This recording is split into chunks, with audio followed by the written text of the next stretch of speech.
اس کام کے کچھ لوازم ہیں، کچھ شرائط ہیں، اس کی کچھ تدریج ہے جو ہمیں سنت سے ملتی ہے، قرآن سے ملتی ہے، حدیث سے ملتی ہے.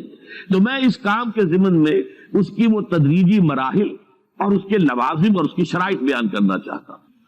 سب سے پہلی شرط اول، وہ فارسی کا شعر مجھے یاد آیا کہ در رہے منزل لیلا کے خطر ہاش بسے، شرط اول قدمی نس کے مجنوں باشی. پہلی شرط یہ کہ مجنوں بنو. تو یہاں کا پہلی شرط کیا ہے؟ پہلے صاحب ایمان بنو، ایمان تمہارے دلوں میں ہو. یا ایھا الذین آمنوا آمنوا باللہ ورسولہ، یعنی ایک ایمان تو تمہیں حاصل ہے، اقرار باللسان، وہ تو تمہیں والدین سے مل گیا. عقیدہ تمہارا ہے، متوارث جو ہے تم عقیدے کو مانتے ہو، لیکن دلی یقین والا ایمان حاصل کرو. اصل میں اس کے بعد گاڑی چلتی ہے، اس کے بعد جو ہے نتائج نکلتے چلے جائیں گے. لیکن اگر وہاں ایمان کی کمزوری ہے تب اوپر سے کوششیں کریں گے، نتیجہ نہیں نکلے گا، آگے ہم بڑھ نہیں سکیں گے. ہمارے جو جد و جہد ہے وہ کامیابی سے ہمکنار نہیں ہوگی.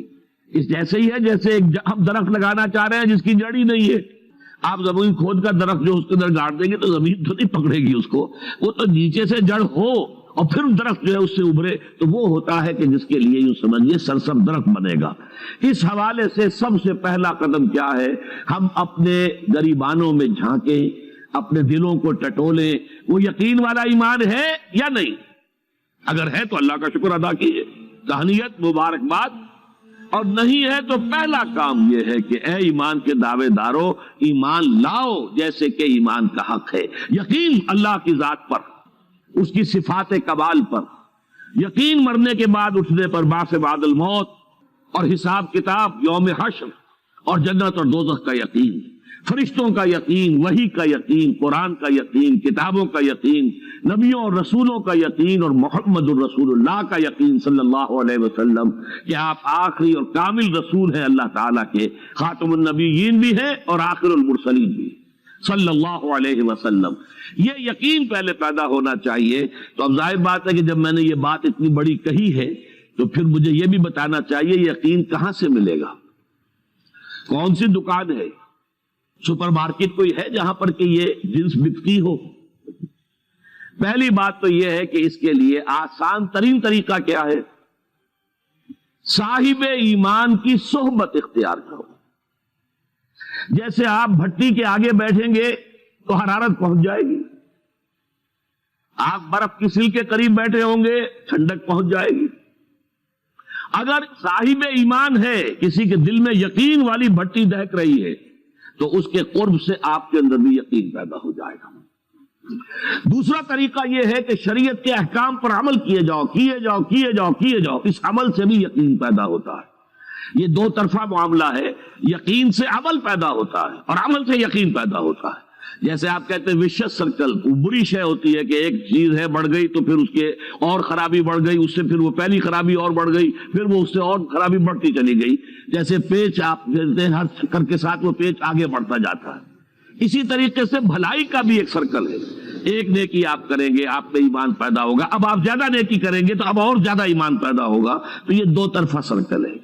اور تیسری بات جو ہے خاص طور پر فہیم، ذہین، انٹلیکچوئل لوگ، سمجھدار لوگ، اور آج کی دنیا آپ کو معلوم ہے کہ ہمارے نوجوان طبقے میں بہت بڑی تعداد بہت سمجھدار لوگوں کی ہے، اس لیے کہ ان کی معلومات کا دائرہ بڑا وسیع ہو گیا ہے. جدید دنیا میں جو علوم ہے ان کا ایکسپلوژن ہے، دھماکہ ہو گیا، اتنے علوم پھیل گئے اور اس کے اثرات ہیں. اخبار بین لوگ بھی جو ہے وہ بھی ایک طرح سے ہر ایک ان میں سے فلسفی ہوتا ہے. آپ اس سے ذرا بات کر کے دیکھیے، وہ اپنے فلسفے بگاڑے گا، اپنی رائے دے گا. معلوم ہوتا ہے کہ شاید سب سے بڑا سیاسی تجزیہ نگار یہی ہے. لہذا وہ لوگ کہتے ہیں کہ ہمیں تو وہ بات بتاؤ جو ہماری عقل کو بھی اپیل کرے. یہ جو معاملہ ہے وہ ایمان جو عقل کو بھی اپیل کرے، اس کی سورس صرف ایک ہے اور وہ قرآن حکیم ہے.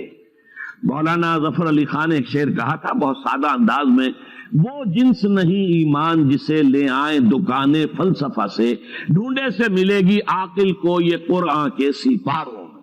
عاقل جو ہے انٹلیکچوئل، ایک ہے عام آدمی. عام آدمی جو ہے صاحب یقین کی صحبت سے بھی یقین پیدا ہو جائے گا. عام آدمی عمل کرتا رہے گا، اس سے بھی یقین پیدا ہو جائے گا.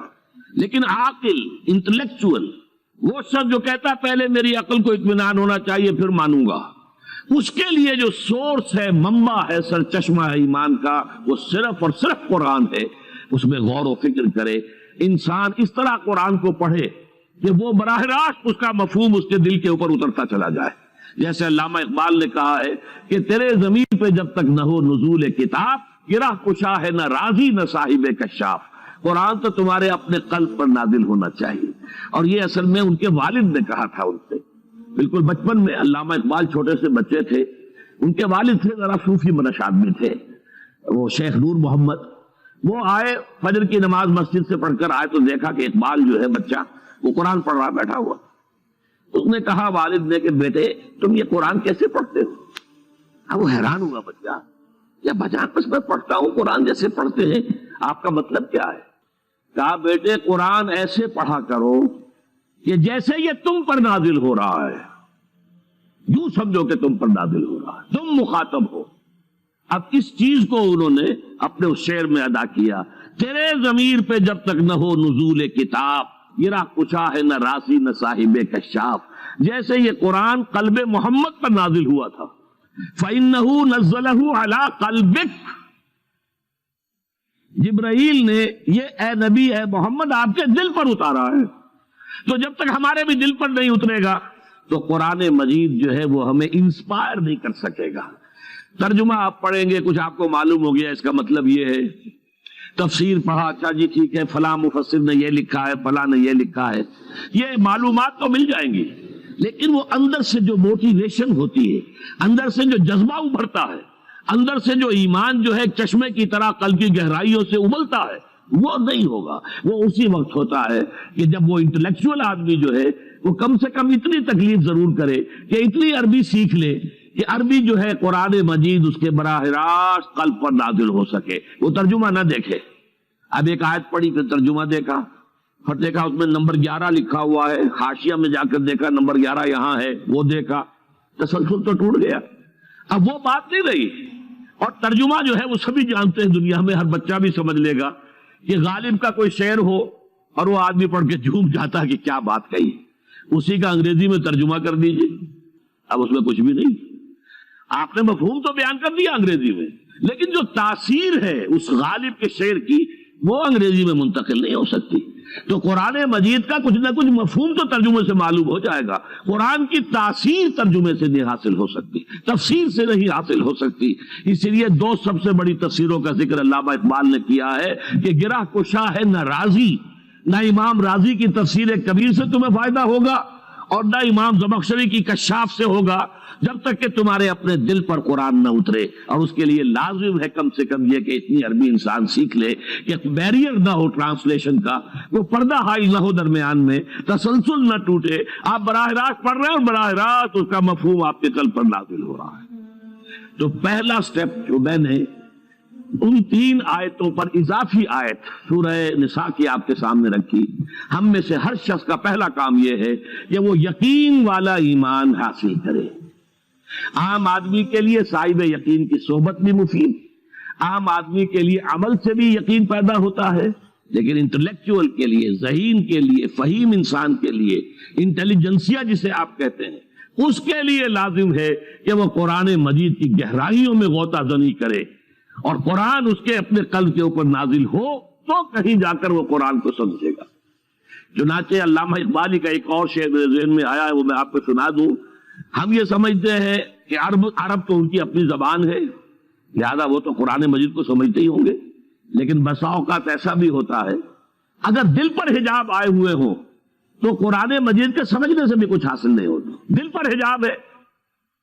یہی وجہ ہے تو عرب ہو یا عجم ہو، تیرا دل نہ دے گواہی، لغت غریب یہ قرآن مجید جو ہے، تو عجم ہو یا عرب ہو، یہ قرآن مجید تیرے لیے لغت غریب رہے گا جب تک کہ تیرا دل گواہی نہیں دیتا۔ تو ایک تو طلب ہدایت ہو انسان کے اندر، اور دوسرے یہ کہ قرآن مجید کو براہ راست نازل ہونے کا موقع ملے قلب کے اوپر، تو ایمان یقین والا حاصل ہوگا۔